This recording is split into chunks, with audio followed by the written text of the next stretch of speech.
अर्थव्यवस्था को कोरोना महामारी से उबारने के लिए रिजर्व बैंक ऑफ इंडिया ने कई बड़े ऐलान किए हैं। आरबीआई गवर्नर शक्तिकांत दास ने रिवर्स रेपो रेट में 25% अंक की कटौती का ऐलान किया है। अब रिवर्स रेपो रेट 3.75% हो गया है। इससे बैंकों को आम जनता को कर्ज देने में आसानी होगी। आरबीआई ने नाबार्ड और दूसरे वित्तीय संस्थाओं में नकदी का संकट दूर करने के लिए 50,000 करोड़ रुपए देने का ऐलान किया है। इसमें नाबार्ड को 25,000 करोड़ रुपए मिलेंगे, जिससे ग्रामीण बैंकों तक पैसा पहुंचने की उम्मीद जताई गई है।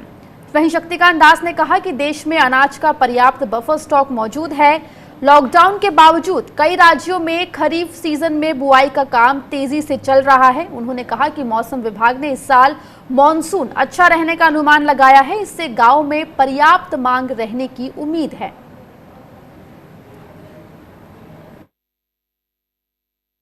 Such as West Bengal, Telangana, Odisha, Assam, Karnataka and Chhattisgarh are leading in sowing activity despite the lockdown.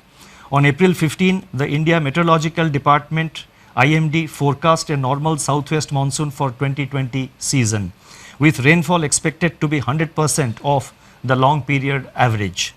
These are early developments and they bode well for our rural demand.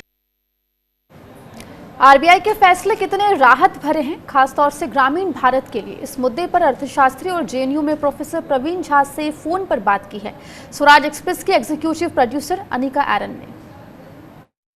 हमारे साथ हैं जेएनयू के professor और economist Praveen Jha.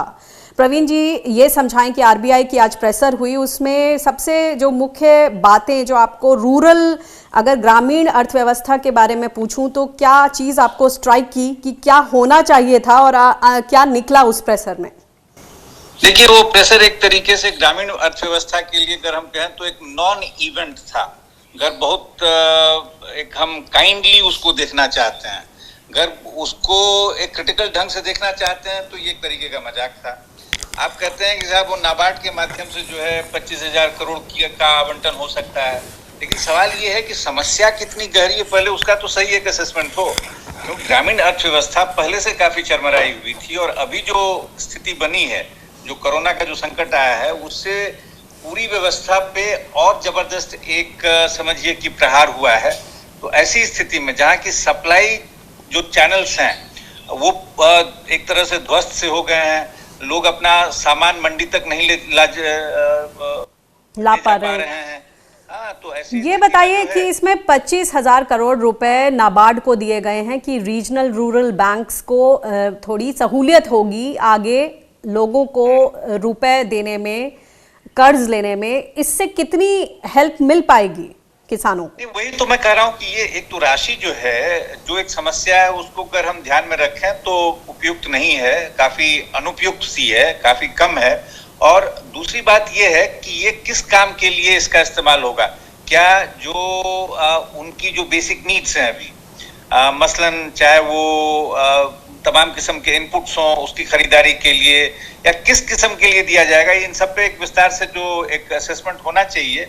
तो पहले तो जमीन का आप असेसमेंट करें और उसके बाद देखें कि भाई क्या उनकी खास जरूरतें हैं जिसको हम एड्रेस कर सकते हैं इस राशि से। तो उसके बारे में जो है ब्लूप्रिंट बनाना चाहिए। जब तक वो स्पष्ट होता नहीं है तो कहना कि इससे कुछ होगा, और जैसा मैंने कहा कि राशि अपने आप में ही जो है थोड़ी अनुपयुक्त, इसलिए मैं कह रहा हूँ कि जो समस्या है, एक तो जो मंडी में जो उनका अनाज है वो या तमाम किस्म के और जो उत्पाद हैं, जानकारी ये मिल रही है कि मुश्किल से 5 से 10% तक वो ले जा पा रहे हैं। इसका मतलब जबरदस्त खामियाजा वो भुगत रहे हैं। तो उनकी आय जो है बिल्कुल चरमरा सी गई है। उससे हो ये रहा है कि वो जो बेचना चाहते हैं उसके लिए उनको उपयुक्त मूल्य मिल नहीं रहा है, लेकिन जो बाकी उनकी जरूरत की तमाम किस्म की चीजें हैं, खाद्यान्न भी उसमें ले लें, क्योंकि बहुतों के पास वो सेविंग होता नहीं है, तो उसकी कीमत जो है वो काफी बढ़ गई है।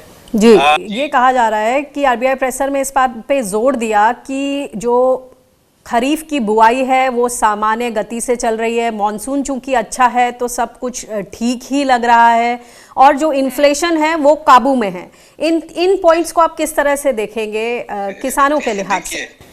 देखिए, जहां तक रबी की जो कटाई है, हार्वेस्टिंग है, उसको लेके समस्याएं जग जाहिर है, सभी लोग जानते हैं।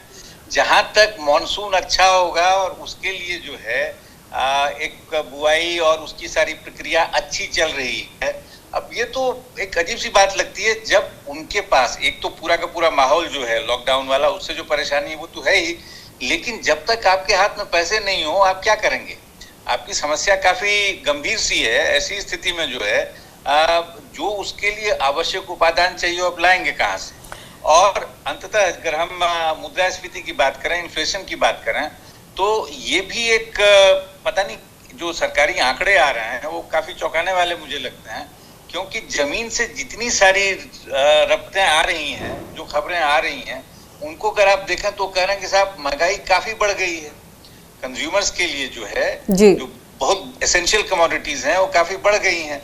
तो ऐसी स्थिति में ये कहना कि स्थिति जो है कंट्रोल में है, ये एक खुशनुमा माहौल बनाने वाली बात है। उसके अलावा तो और मुझे इसमें कुछ नहीं दिखाई देता है। विकास दर की अगर मैं बात करूं तो कहा गया है कि आईएमएफ ने बोला है कि G20 देशों में भारत की विकास दर सबसे ज्यादा 1.9% और अगले साल तक का अनुमान दे दिया गया है कि 7.4% रहेगा। आपको ये क्या लगता है, ये बहुत ज्यादा ऑप्टिमिस्टिक नहीं है जो जमीनी हालात हैं इस वक्त? बिल्कुल बिल्कुल, इसको मैं कहता हूं, जब आप बहुत आशान्वित मुद्रा में होते हैं तो आंकड़े भी जो है बहुत आशान्वित हो जाते हैं। मुझे तो नहीं दिखाई दे रहा है कि इतनी अच्छी छलांग जो है एक वर्ष से दूसरे वर्ष तक, या 7.4 वाली बात या 7 और 8 के बीच वाली जो बात आ रही है, पता नहीं क्या उनका आधार है कि कैसे उसका ये कैलकुलेशन कर रहे हैं। मैं इसलिए कह रहा हूँ कि चूंकि जो अपने सकल उत्पाद से जुड़े हुए जितने सारे कोरिलेट्स जो हैं, चाहे वो निवेश की बात हो, चाहे जो मांग की बात हो, जो भी महत्वपूर्ण मुद्दे हैं, चाहे सप्लाई साइड में या डिमांड साइड में जो आप देखेंगे, सबकी स्थिति जो है काफी गंभीर है जी। और ये एक संरचनात्मक समस्या हो जाती है। जब एक बार इस तरह का धक्का पड़ता है तो आप संरचना को रातों रात नहीं बदल लेते हैं, नहीं बदल सकते हैं जी, वो हमारी हैसियत है नहीं। एक और बात बताएं कि यानी कि जो इंजेक्शन है, आपको फिर लग रहा है कि एक बार जो एक राहत का, विकास का जो इंजेक्शन है, वो एक बार फिर उसमें जो गांव को प्राथमिकता देनी चाहिए थी वो नहीं दी जा रही है अभी भी?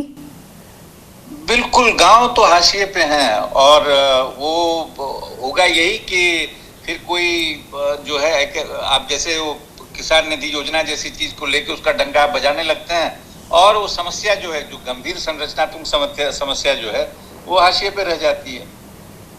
जी, बहुत बहुत शुक्रिया इस बातचीत के लिए।